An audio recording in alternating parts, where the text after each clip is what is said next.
sinner is?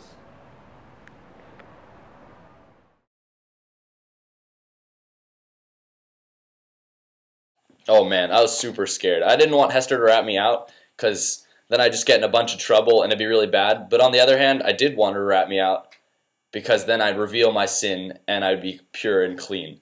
But oh, I was so scared. Hester is shocked to find a ragged man who puts his finger to his lip as a warning for her to remain silent. We later find this is her husband. Why dost thou smile at me so? Art thou like the black man that haunts the forest around us? Toss thy entice me into a land that bond will prove the ruin of my soul. Not thy soul, not thine. Leaving jail, Hester moves to a small cottage on the outskirts of Boston and works as a seamstress. She is free to leave, but stays and absorbs her sin. Hester decides to seek Governor Bellingham's support to discuss Pearl's future custody. Oh. Hester! Pearl! Welcome to my palace. Please sit. The governor suggests that Pearl be placed in a more Christian home. Hester protests and asks Dimmesdale to speak on her behalf. Dimmesdale eventually wins the argument, and Pearl is to remain in custody with Hester. Chillingworth, whose character has become darker and duskier, suspects that Dimmesdale is Pearl's father and is out to get him. Hester has lately been dressing Pearl in all red to correspond with her sin of adultery. Who the beep is governor trying to take my daughter Pearl away from me? That's not okay. He can't do that. She's the reminder of my sin. And Chillingworth? Who does he think he is? I don't love him anymore. I have the one I love. I know who he is. And I just want to escape with him.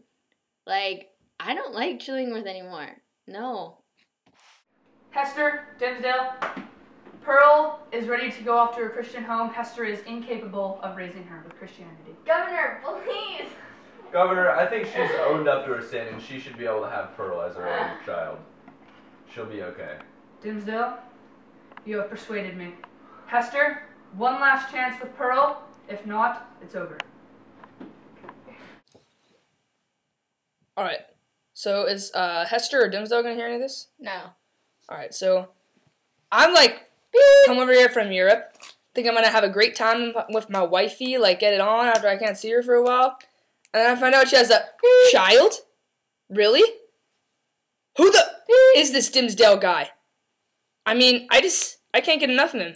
I've been working on my labs and it's like, it's coming along well, and I think with all this black magic, I'm gonna kill him. I'm gonna kill him good.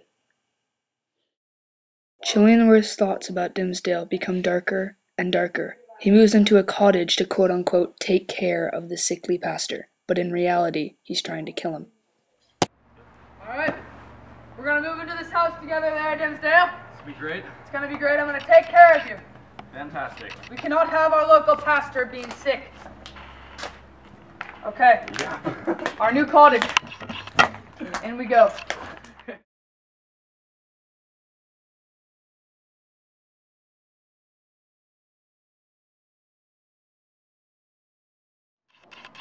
Then why not reveal your sins here, Dimmesdale?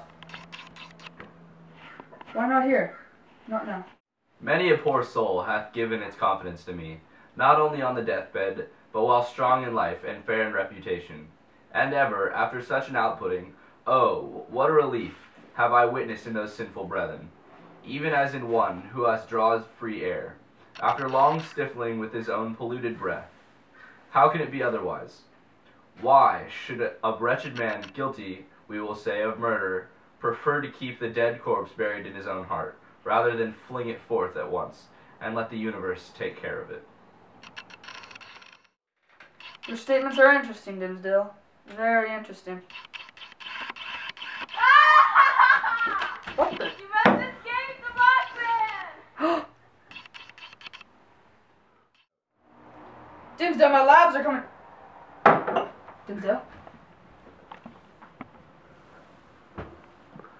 Dimmesdale? What?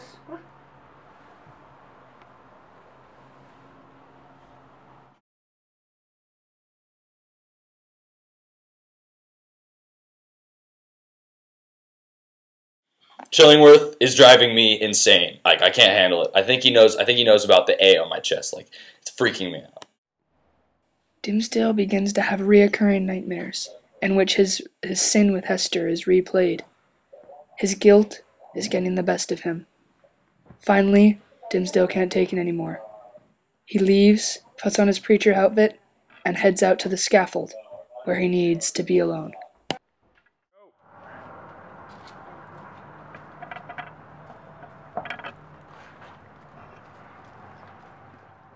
Dimmesdale continues to walk up to the scaffold alone, and as he arrives there, Hester and Pearl join him, and together they witness something symbolic and extravagant that is the turning point in the novel.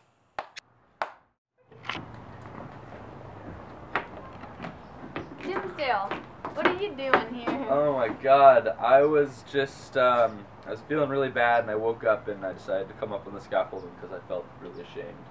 Oh. Will you stand here at noon with me tomorrow? No, I can't.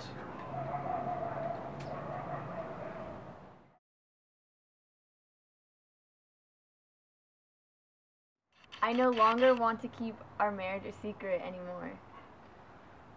You may do as you please, Hester, but revenge and fate will follow its course.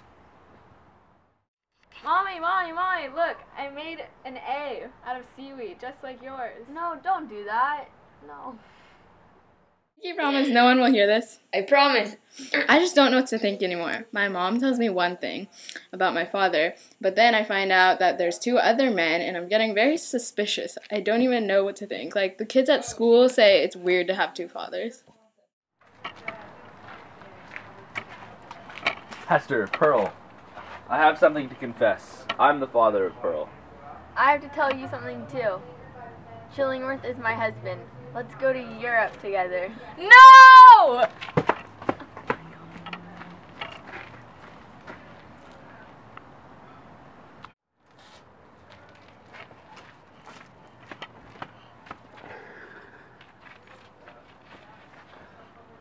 I think we should run away.